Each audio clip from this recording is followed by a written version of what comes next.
Hi guys, nandito tayo ngayon sa Barangay Lagdo, sa Balam Antique, and bibisitahin natin yung bagong-bago dito na processing facility ng Muscovado Sugar. Kasi isa ito sa mga local products nila, and kung mapapansin niyo mayroong mga tubo. Ayan, may tubuhan.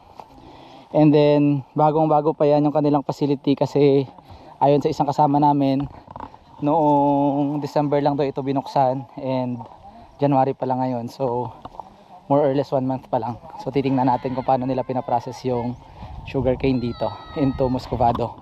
Ito naman guys yung kanilang juicer machine. Yan yung sugarcane. Dito siya pinipress and then dito nalabas yung kanilang juice.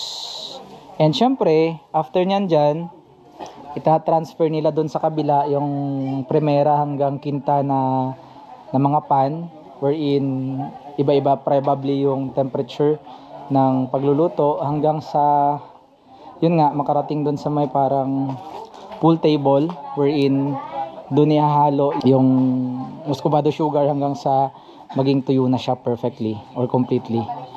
Ayan, nakita niyo sa baba pinag lalagyan ng kahoy and then doon mainit and then sa dulo na yung kanyang exhaust, yung simboryo kumbaga. Yun, ganyan lang kasimple yung setup, but kahit ganyan kasimple tingnan, ganyan din kahirap yung trabaho. Eto na guys, titingnan natin yung kalamay or yung Muscovado na fresh pa. Hindi pa siya tuyong tuyo, so titikman natin kung ano yung lasa niya. Probably parehas lang naman, matamis lang din pero konti lang.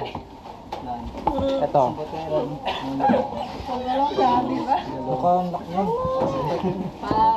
Daw kalamay. Goods.